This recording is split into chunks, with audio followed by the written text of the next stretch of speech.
شیطان بولنا چاہیے، جمرہ بولنا چاہیے؟ لوگوں نے بڑے ایک ہیوی اماؤنٹ دے کر کے وہ کیا کرتے ہیں، خیمے جن کے 1 نمبر 2 نمبر 3 نمبر خیمے ہوتے ہیں، اچھا ان کے بارے میں کیا بولیں گے؟ یار ان کے خیمے نا شیطان کے قریب ہے. اس طرح سے اب آپ دیکھیں، ایک تو وہ پیسے بیچارے انہوں نے خرچ کیے، اور دوسرا ان کو یہ سننے کو مل رہا. یہ بھی ارشاد فرمائے ذرا. دیکھیے اس کو یوں بھی بولا جا سکتا ہے کہ ان لوگوں کے لیے ایک عبادت کی ادائیگی آسان ہے. واہ. جب حج کا ایک منسک ادا کرنے جائیں گے تو نزدیک ہے اور بہتر انداز میں ادا کر سکتے ہیں. اصل تو وہ علامت ہے. صحیح. جمرہ ایک ستون کو کہتے ہیں. ٹھیک. پہلے وہ ستون پتلا سا تھا، اب اس کو انتہائی مہارت کے ساتھ کہ جو فقہی اعتراضات ہوتے ہیں اس سے بچتے ہوئے واہ. اس کو بڑا کر دیا گیا ہے. صحیح. یہ آج بھی نیچے اتنا ہی چھوٹا ہے. صحیح. چوڑا کرنے کا مقصد یہ ہے کہ زیادہ لوگ ایک وقت میں کنکری مار سکیں. ٹھیک. ان کی کنکریاں نیچے سلوب ہے، اس میں جا کے اصل جمرے ہی کو لگتی ہیں. ٹھیک ہے. یعنی اندر سے کھوکھلا ہے، اسی کو لگتی ہیں. اور پھر کئی منزل بنا دیا. کئی منزل بنا دینے کی وجہ سے لوگ جو ہیں وہ کئی منزلوں پر ایک بیک وقت کر رہے ہوتے ہیں. سب سے زیادہ جو ہلاکتیں ہوتی تھیں وہ رمی کے وقت ہوتی تھیں. صحیح. یہاں لوگ کچلے جاتے تھے. تو اس انداز میں اس کو بنایا گیا ہے کہ جو فقہی معاملات ہیں اس کا بھی خیال رکھا گیا ہے. اور اصل تو یہ ستون ہے اور یہ ایک علامت ہے. جیسا کہ ہوتا ہے نا کہ بھئی یادگار شہداء، جی. بھئی شہداء سے یادگار. آپ نے دیکھا ہوگا کہ جیسے ہمارے شہر میں چھٹوں میں ایک یادگار شہداء بنی ہوئی تھی. کیا تھا؟ ایک ستون بنایا ہوا تھا، ایک تختی لگی ہوئی تھی، بس وہ ایک نشانے کے طور پر. ٹھیک. تو بعض مقامات سمبل ہوتے ہیں، اس کی ایک پہچان ہوتی ہے. یہ تو دنیاوی معاملہ ہے. تو دینی اعتبار سے بھی یہ جو جگہ ہے، اس جگہ کو شیطان کی ملامت کے لیے مقرر کیا گیا ہے. صحیح. یہاں پتھر مارنے سے اسے ملامت ہوتی ہے، اس سے ناگوار گزرتا ہے، اس کی رسوائی ہوتی ہے. تو حقیقت میں تو ہمارے سامنے ایک ستون ہے، شیطان نہیں ہے. لیکن بادی النظر میں اس کی رسوائی اور اس کو جو ملامت کا پہلو ہے وہ غالب ہے. اچھا، پہلے دن کی رمی کا وقت طلوع فجر تک طلوع شمس ہے، یعنی طلوع فجر سے شروع ہو جائے گا لیکن طلوع شمس تک مکروہ ہے. اور اس کے بعد طلوع شمس سے لے کر زوال کا وقت شروع ہونے تک یہ مسنون وقت ہے، اور مغرب تک مباح وقت ہے. اور رات کا جو وقت ہے مکروہ وقت ہے.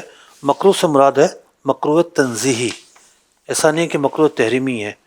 تو 13ویں کی جو رمی ہے، 13ویں کی رمی کے حوالے سے معاملہ یہ ہے، صبح سے زوال کا وقت ختم ہونے تک مکروہ وقت ہے.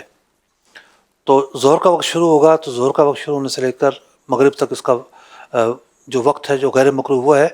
اب اس کا وقت مغرب کے بعد نہیں ہے. ٹھیک. پچھلی رمیوں میں تو یہ تھا رات کو وقت تھا، 13ویں کا نہیں ہے. 13ویں کی رمی علی الاطلاق مستحب ہے، اور اگر فجر ہو جاتی ہے تو پھر واجب ہو جائے گا کہ رمی کیے بغیر جانا جائز نہیں ہے. بہت سارے لوگ ہیں جو 13ویں کی رمی بھی کرتے ہیں اور 13ویں کی رمی کر کے روانہ ہوتے ہیں. اچھا، رمی کے تعلق سے ایک چیز یہ ہے کہ پہلے دن صرف بڑا جمرے کی رمی کرنی ہے، اور دوسرے تیسرے دن اگر 13ویں کی بھی کرنی ہے تو تینوں جمروں کی رمی کرنی ہے. تھوڑا سا ایک فرق بھی ہے اس میں، جیسا کہ پہلے دن جب جائیں گے تو مینا دائیں جانب ہوگا اور کعبہ شریف بائیں جانب ہوگا. صحیح. یعنی یہ اگر جمرہ ہے تو کندھا جو ہے نا سیدھا کندھا مینا کی طرف ہے، الٹا کندھا کعبہ شریف کی طرف ہے. جب 11ویں کی اور 12ویں کی رمی کریں گے تو دوسری طرف کھڑے ہونا ہے. اچھا، لوگوں کو پتہ نہیں چلتا کہ ہم پہلے دن کہاں کھڑے ہوئے تھے اور دوسرے دن کہاں کھڑے ہوئے، کیونکہ اس طرف کے راستے ہی بند کیے ہوتے ہیں.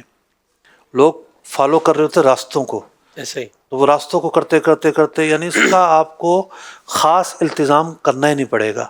راستہ ہی وہ کھلا ہوگا جہاں سے آپ نے رمی کرنی ہے. جو پہلے جمرے کی رمی ہے، دوسرے جمرے کی رمی ہے، وہ کرنے کے بعد دعا مانگنی ہے. کھڑے ہو جائیں اگر جگہ ملتی ہے، کسی کو تکلیف اور اذیت نہیں پہنچتی، ورنہ وہاں کھڑے ہونے دیتے نہیں ہیں. اور جو تیسرا جمرہ ہے اس کی جو دعا ہے وہ چلتے چلتے کرنی ہے.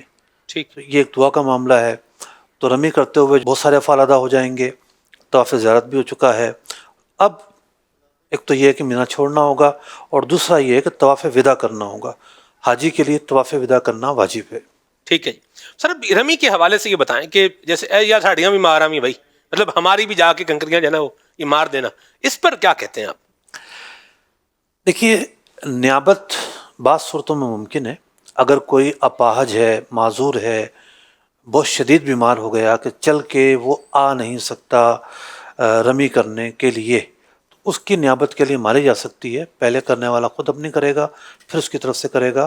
اگر کوئی صحت مند ہے تو اس کی طرف سے ایسا نہیں ہے کہ رمی ہو جائے گی، بلکہ اس کو اپنی رمی خود آ کے ادا کرنی پڑے گی.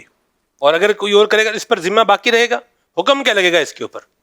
یعنی جس نے رمی نہیں کی، یعنی جو ہے نا وہ اس نے 11ویں کی رمی، تینوں شیطانوں کو کنکریاں مارنی تھیں، خود مارنی تھیں، اور 7 کنکریاں سب کو ساتھ ساتھ مارنی تھی، 21 مارنی تھی. اس نے بولا بھائی اب آپ جا رہے ہو یار، گرمی بڑی ہے، بس ٹھیک ہے آپ کرو. اب اس کے لیے حکم کیا؟ ترک واجب کا حکم ہے. اس کے اوپر دو چیزیں ہیں. ایک تو یہ ہے کہ اگر ایام باقی ہیں، مطلب وہی دن باقی ہے، اسی دن رمی کرے. ٹھیک، وقت ہم نے بیان کر دی ہے. صحیح یہاں تک کہ ایام رمی باقی ہیں، صحیح 11ویں کی نہیں کی، 12واں دن آ گیا تو 12ویں دن اس کو قضا کرنی ہے، لیکن دم اب بھی ساقط نہیں ہوگا، ٹھیک دم پھر بھی دینا پڑے گا.